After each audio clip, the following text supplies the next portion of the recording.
سلام رفقای عزیز، حالتون چطوره؟ آقا ما توی این ویدیو قراره نقشه راه بچینیم برای زبان دارت و فریمورک فلاتر. اگه نمیدونی چیه این دوتا، اگه کنار هم قرار بگیرن، یعنی فلاتر و دارت اگه کنار هم قرار بگیرن، ما میتونیم از طریق اونا اپلیکیشن های موبایلی و دسکتاپ بسازیم برای اندروید، برای iOS و خیلی چیزا دیگه. تا آخر این ویدیو همراه من باش. برو رفقای عزیز، من ارشیا رادان هستم و توی این ویدیو قراره با هم دیگه اول از همه بپردازیم به چنل. من تو کانالم آموزش برنامه‌نویسی موبایل رو میدم با فریمورک فلاتر و زبان برنامه‌نویسی دارت. یعنی اگه میخوای توی حوزه برنامه‌نویسی موبایل فعالیت داشته باشی، من تو کانالم کامل برنامه‌نویسی رو بهت آموزش میدم، تکنیک‌ها رو بهت آموزش میدم، پکیج‌های مورد نیاز و خیلی چیزای دیگر رو تو کانال من میتونی یاد بگیری. آدرس کانال منه، چه فارسی چه انگلیسی اگه بنویسی برات میاره. و بریم سراغ اولین موردی که هستش نقشه راه برنامه‌نویسی دارت هستش. یعنی تویی که میخوای تازه شروع بکنی برنامه‌نویسی موبایل، اول به نظر من بهتره که یه توضیحی در مورد دارت و فلاتر بهتون بدم که بدونین دارت و فلاتر چیه، بعد بریم سراغ این که چطوری میتونیم اصولی یادش بگیریم. ببینید دارت و فلاتر اگه بخوام اینجوری بهتون اشاره بکنم، من یه ویدیو براش ساخته بودم تو یوتیوبم. اولین ویدیوی کانال من بود که تاریخچه دارت و فلاتر رو اونجا ما توضیح دادیم. ولی توی این ویدیو میخوام بهتون اینجوری بگم که اگه میخوای اپلیکیشن های موبایلی بسازی، تو میتونی با فریمورک فلاتر این کارو بکنی. تو با فلاتر میتونی خروجی های اندروید بگیری، خروجی iOS بگیری، خروجی دسکتاپ هم بگیری که دسکتاپ هم خودش زیر شاخه‌ای داره مثل مک و ویندوز و لینوکس و از اینجور چیزا. حتی میتونی خروجی وب هم بگیری. خب پس تو الان فهمیدی که فلاتر یه دونه کراس پلتفرمه. کراس پلتفرم فهمیدین دیگه چیه؟ یعنی یک بار ما کد میزنیم، چندین نوع خروجیه رو ما اینجا میگیریم، خروجی اندروید و iOS و غیره. جدا از اینا دارت این وسط چی کار میکنه؟ تو از طریق زبان دارت میتونی با فلاتر کار بکنی. یعنی دارت رو بلد نباشی نمیتونی با فریمورک فلاتر کار بکنی، باید دارت رو بلد باشی بعد بتونی با فلاتر کار بکنی. خب الان توضیحات تکمیلی رو فهمیدیم دیگه. پس ما میتونیم با فلاتر خروجی‌های مختلفی رو بگیریم، اپلیکیشن‌های مختلفی رو بسازیم. اگه می‌خوایم با فلاتر هم کار بکنیم، باید به دارت مسلط باشیم. الان چجوری میتونیم دارت رو یاد بگیریم؟ من یه نقشه راه چیدم، نقشه راه برنامه‌نویسی دارت. اگه شما می‌خواید با اینا کار بکنید، قدم اول شما وریبل‌ها هستن.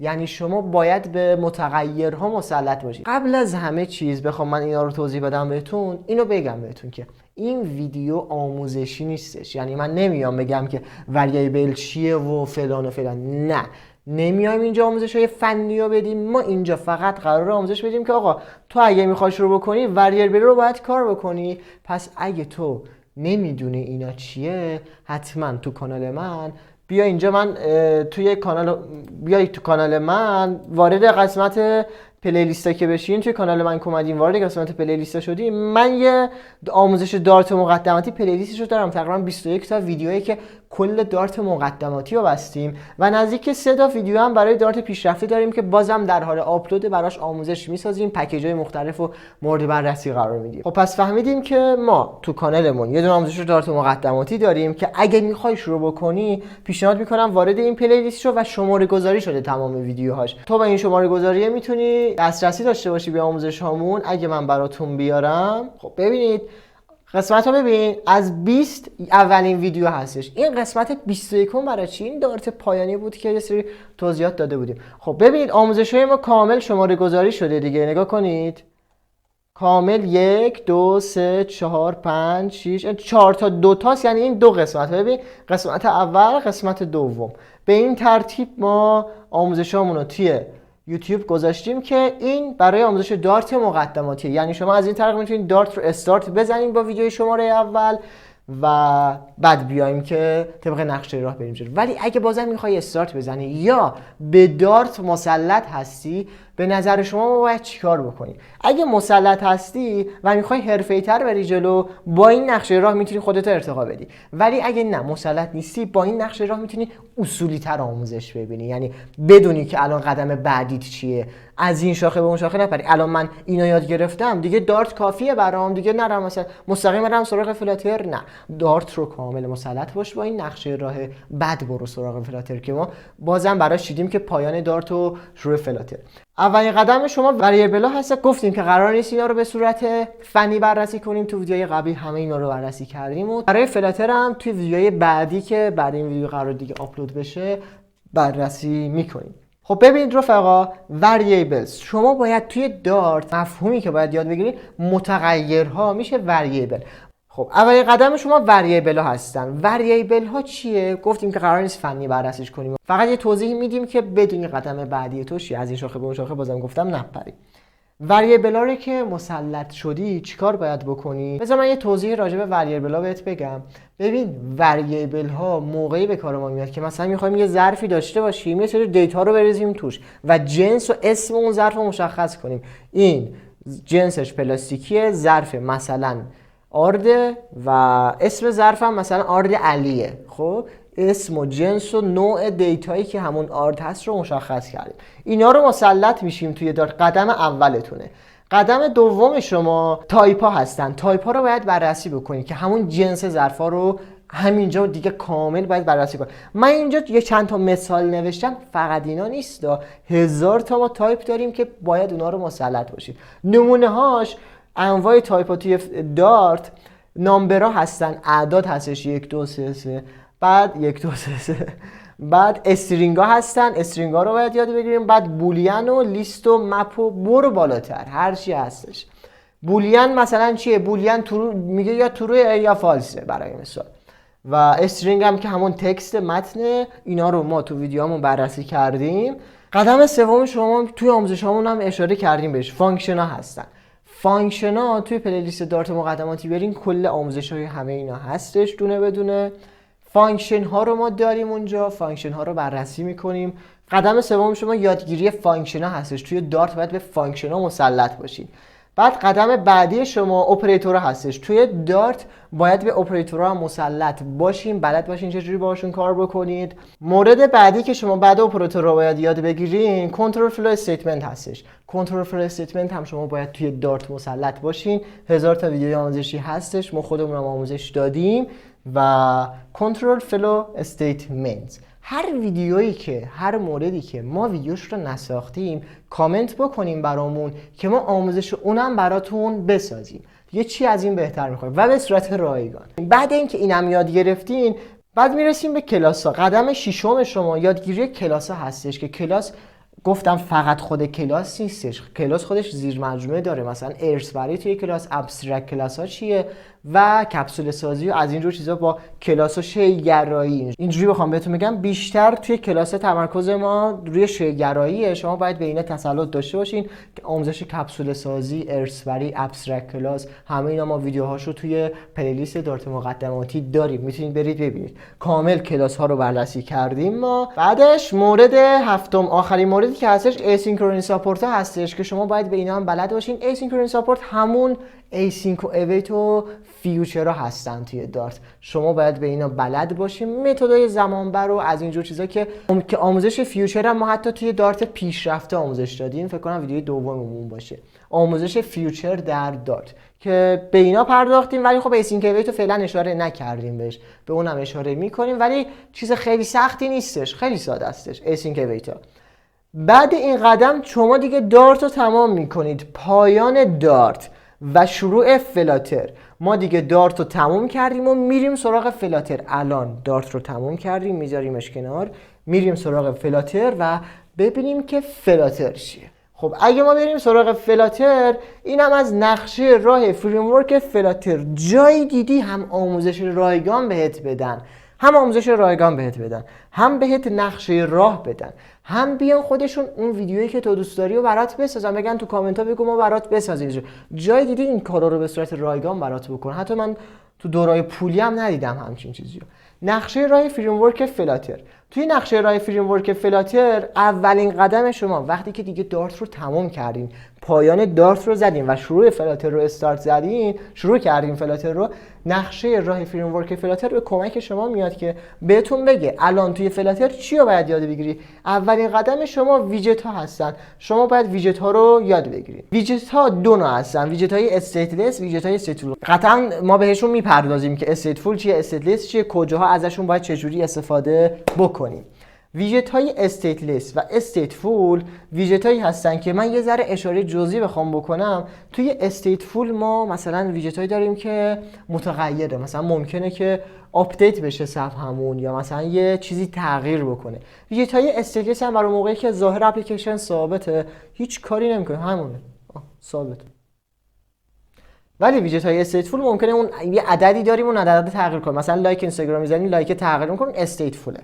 بعد وارد مباحث اینا که شدیم، مثلا دیدیم توی کلاسی که میسازیم، اگه بچهای فلاتری هستین میدونین که مثلا ما یه کلاسی میسازیم ارث‌بری میکنیم از استیتفول ویژت یا از استیتلس ویژت. و قطعاً اگه شما وارد مباحث استیتفول بشین، قدم دوم شما یادگیری ست استیت. این ست استیت همون عدد رو تغییر میکنه. مثلا رو دکمه لایک زدی یه دونه بهش اضافه میشه دیگه، مثلا تو اینستاگرام یه پستی لایک میکنی عدد 9 بود میشه 10. اون آپدیت همون ست استیتش که ست استیت میاد ظاهر و یو آی اپلیکیشن ما رو آپدیت میکنه. حالا بستگی داره کجا ازش استفاده بکنی، ممکنه یه عدد رو آپدیت بکنه، ممکنه کل اون صفحه رو آپدیت بکنه. قدم دوم ست استیت هستش. بعد یادگیری ست استیت شما باید به یوزر اینپوت اند فرما بپردازین، یعنی بلد باشین که چطوری مثلا یه باکسی رو بذارین که یوزر اومد اونجا بتونه تایپ بکنه، مثلا مثل چت تلگرام، یا مثلا یه باکسی هستش که یوزر میاد مخاطب تو، کسی که اپلیکیشن تو رو داره کار میکنه، بیاد اونجا بتونه تایپ بکنه. یا مثلا فرمی هستش، فرم تماسی، بیاد ایمیل و شماره تلفن و بایو یوزرنیم و بعد کد کپچا از این چیزا رو وارد بکنه. اینا رو باید بلد باشین توی فلاتر. یوزر اینپوت اند فرم همون تکست فیلد ها میشه، یعنی شما سرچ بکنین تکست فیلد این فلاتر توی گوگل، همون تکست فیلد ها هستن که شما میتونید با سرچ کردن بهشون دسترسی داشته باشیم. مورد بعدی، چهارمین مورد، دیباگینگ هستش که یکیش بریک پوینت هستش. شما باید به دیباگینگ مسلط باشین. مثلا چه میگن اپلیکیشن باگ داره، این اپلیکیشن به باگ خورده، اینستاگرام به باگ خورده، این باگ اگه بیای اون باگ رو برطرف کنی میشه دیباگینگ. خب دیباگینگ یعنی باگ رو برطرف کردن. یه باگ داری تو باگ رو برطرف میکنی. دیباگینگ رو باید بلد باشین که اگه اپلیکیشنتون به باگ خورد چجوری دیباگش بکنین، که بریک پوینت یا همه اینا رو ما آموزش میدیم. مورد پنجمی که شما باید یاد بگیرین API کالز هستش. API کالز چیه؟ صدا زدن API. یعنی چی؟ یعنی اپلیکیشن خودتون رو به اینترنت متصل بکنید. شما توی این مرحله پنجم یادگیری فلاترتون به API مسلط میشین که آقا چطوری اپلیکیشن خودمون رو به API یا همون اینترنت متصل بکنیم و دیتا رو نشون بدیم از سرور. اینا رو بررسی میکنیم و دو تا از پکیج دایو و HTTP رو بررسی میکنیم توی این مرحله. البته ما خودمون طبق این نقشه را هم قرار آموزش بدیم بهتون، ولی خودتون هم میتونید به صورت خودآموز از این نقشه استفاده بکنید. قدم ششمی که هستش ارور هندلینگ هستش. مثلا اپلیکیشن شما ممکنه یه آپشنی پیاده نکرده باشی، اپلیکیشنت یه جایی ارور داره، باگ نه ها، ارور. مثلا آقا وقتی کاربر روی یه دکمه میزنه یه خطای سروری میاد، از سرور یه خطایی به شما میاد، خب مثلا 404، ولی کاربر اون رو نمیبینه و فکر میکنه این باگ، کار نمیکنه. با این حال باگ هم میشه بهش گفت. ولی در کل ارور هندلینگ اینه که آقا تو بیای اونجا یه نوتیفیکیشن به کاربر نشون بدی که آره مثلا فیلتر شکنت رو روشن کن یا اینترنتت رو روشن خاموش کن. این ارور هندلینگه که به کاربر اطلاع میده که آقا بیا مثلا این کارو انجام بده که این ارور رو نداشته باشی، بتونی وارد اپلیکیشن بشی، بتونی فلان کارو بکنی. و قدم هفتم شما یادگیری دیتابیس ها هست. شما باید به دیتابیس ها مسلط باشید. نمونهشو بخوام همین اولی اتنتیکیشنز رو براتون مثال بزنم. authentications، امیدوارم که تلفظش درست باشه. authentications رو براتون مثال بزنم، یادم رفت. مثلا یوزر اومده توی اپلیکیشن شما لاگین کرده، سرور به شما هر یوزری که لاگین میکنه یه آیدی میده، یه توکنی میده که اون توکن شناسنامه اون یوزره. شما از اون طریق میتونید طبق اون توکنه میتونید بشناسین که آره این توکن این یوزره، این توکن مثل شناسنامه میمونه. خب شما میاد اون شناسنامه رو ذخیره میکنید توی دیتابیس اپلیکیشنتون. اون توکن رو ذخیره میکنید که دفعه بعدی کاربر اومد دیگه صفحه مثلا یه مثاله که متوجه بشین دیتابیس عملکردش چیه. کاربر دفعه بعدی وارد اپلیکیشن شد دیگه صفحه ثبت نام و ورود رو نبینه، وارد اپلیکیشن بشه. اینا رو چک میکنید دیگه. مثلا طبق دیتابیس ها میگه که اگه توی دیتابیس یوزر من توکن داشت بیا مثلا فلان کارو بکن و هزار تا دستور شرطی دیگه میتونی براش بچینی که قراره بهشون بپردازیم. ما خودت هم میتونی خودآموزیات بگیری. مرحله هشتم شما بیسیک نویگیشن ها هستش که با نویگیتور کار دارین شما. یعنی چی؟ یعنی شما آقا جابجایی بین صفحات رو باید کار بکنید توی فلاتر که آقا روی این صفحه زد بره تو صفحه بعدی، بعد بره توی صفحه بعدی، بعد دکمه بک رو زد چجوری باشه بره تو صفحه اولی که بود بره تو صفحه سوم. این کنترل بین جابجایی صفحات رو باید به صورت حرفه‌ای‌تر بلد باشید. یعنی الکی از روی این نگذارید، خیلی این پیچیدگی داره. توی یادگیریش یه ذره ممکنه سخت باشه ولی این خیلی پرفورمنس اپلیکیشن شما رو بهتر میکنه. یعنی کاربر احساس راحتی داره اپلیکیشن شما اگه این قوانین رو توش رعایت کنه. بعد یه نکته من اینجا بهتون بگم، یه ذره بحث فنیه. توی موقع کار کردن با اینا شما باید یه نکته که رعایت میکنید اینجوری نباشه که هی کاربر برای جابجا بشه بین صفحات و اون صفحات هم درست دیگه جابجا شد، مثلا روی از صفحه A رفته به صفحه B، بعد دیگه ما کاری با صفحه A نداریم دیگه، جابجا شما از صفحه B. اگه شما صفحه A رو مجدد تو بک‌گراند اپلیکیشن فعال نگه دارین، اپلیکیشن سنگین میشه، گوشی داغ میکنه، ممکن حتی فریز بشه یا کرش بکنه اپلیکیشن. ولی میتونید کنترلش بکنید با این بیسیک نویگیشن ها. البته این بیسیک دیگه، اینجا که نوشتم بیسیک یعنی به صورت مقدماتی شروع بکن، بعد میتونی خودت رو حرفه‌ای بکنی، ارتقا بدی که آخر این ویدیو بهش گفتیم چطوری.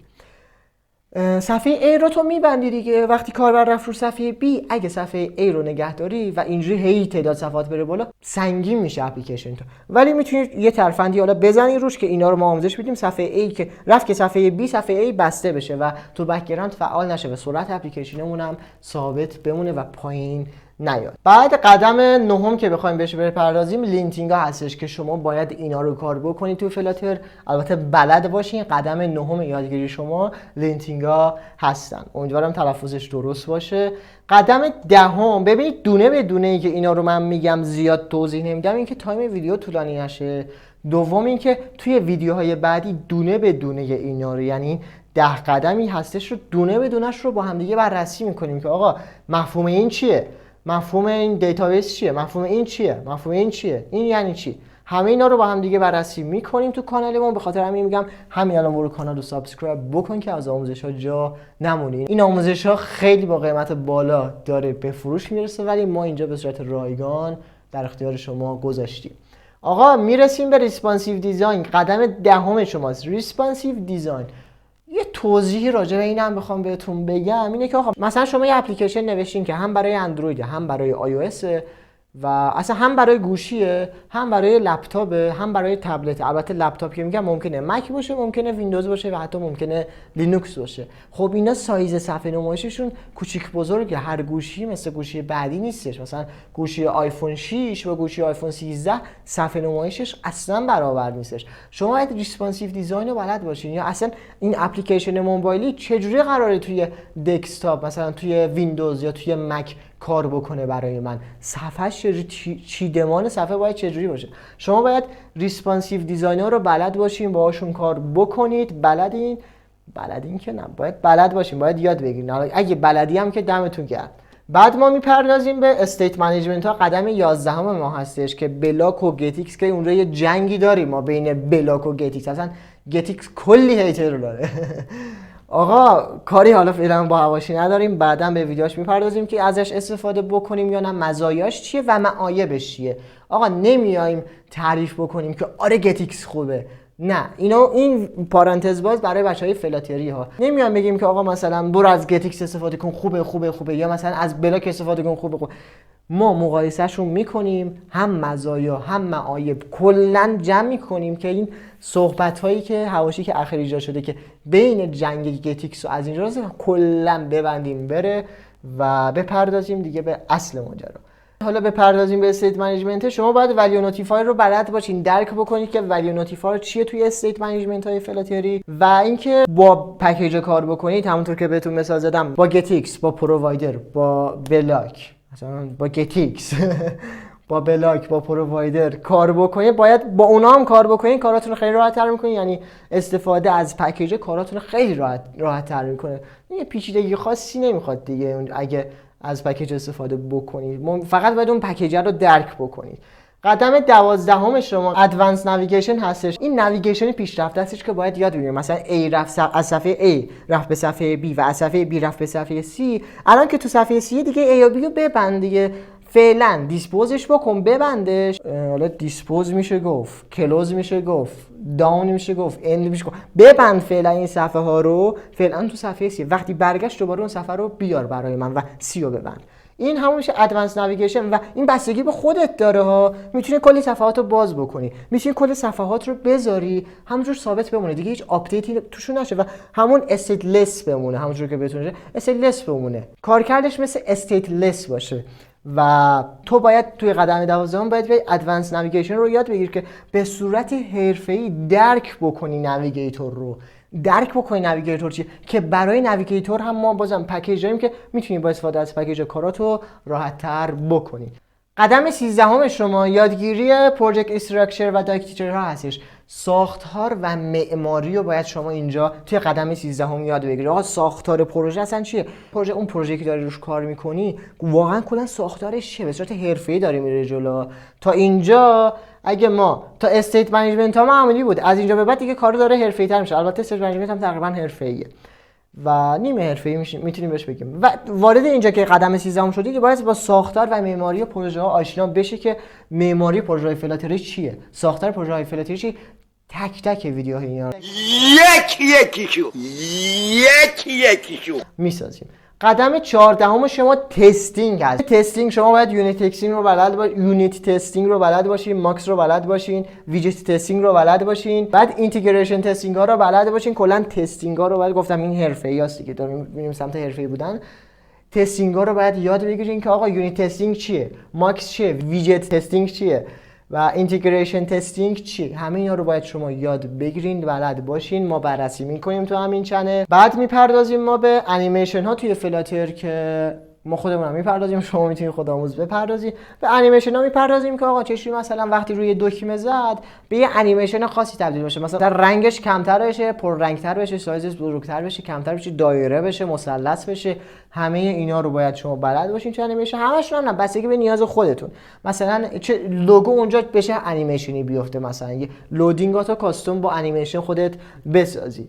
انیمیشن ها رو کاستوم، نه با پکیج ها، مثلا پکیج لوتیونه، نه، خود انیمیشن، اصلی انیمیشن خود فلاتر. بعد دپلوینگ تو اپ استور رو میزنین و اپلیکیشن خودتون رو میزنین رو اپ استور رو حالش رو میبرین. یه خروجی گرفتن اینا همش توی دپلوینگ تو اپ استور. موقعی که میخوای اپلیکیشن رو بذاری روی مارکت ها، گوگل پلی، بازار، مارکت، اپ استور، اپل استور، هزار تا چیز دیگه، اگه میخوای بذاری دیگه اصولا برای این کار باید بری موقعی که مرحله 16 رسیدی، تو مرحله 16 باید خروجی گرفتن رو بلد باشی.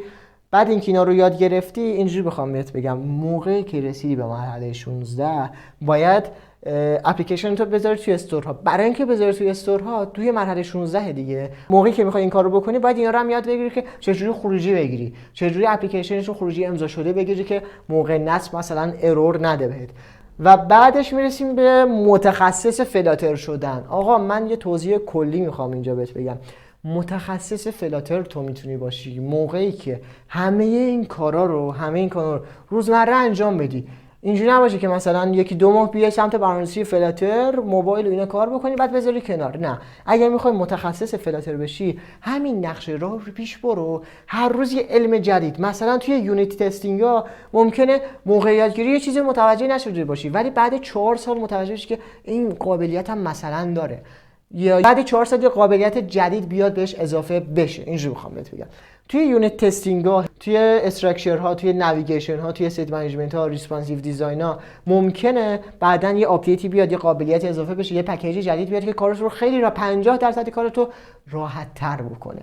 اینجوری تو میتونی متخصص فلاتر بشی. هی تمرین تکرار بکنی، هی اینایی که هستش رو یاد بگیری، کار بکنی باشون، با یه روش دیگه تست بکنی، با یه معماری دیگه تست بکنی، با یه استیت منیجمنت دیگه کار بکنی، با کلاس‌های متفاوت‌تری کار بکنی، یه بار کلا با استیتفول کار بکنی، یه بار با استیتلس کار بکنی، کلا مثلا یه بار برای اندروید خروجی بگیری، یه بار برای iOS خروجی بگیری، یه بار برای مک خروجی بگیری، یه بار برای ویندوز خروجی بگیری، یه بار برای لینوکس و وب خروجی بگیری. همه اینا رو دونه بدونه باید تست بکنین. تمرین تلاش یادت نره. برنامه نویسی تنها شغلیه که اگه تو آموزش نبینی، یعنی فقط آموزش اولیه رو ببینی، کار دستت بیاد دیگه بذاری کنار، ضعیف میمونی توش، هیچ وقت پیشرفت نمی‌کنی. موقعی تو پیشرفت می‌کنی توی اپلیکیشن که هی مدام هم یادگیری داشته باشی، هم کار داشته باشی، هم پروژه بزنی. آقا اینجوری نباشه که تو بگی من دیگه بلدم دیگه، من حرفه‌ایم. نه، بلدی برو یه چیز جدیدتر یاد بگیر، بیا به بقیه یاد بده.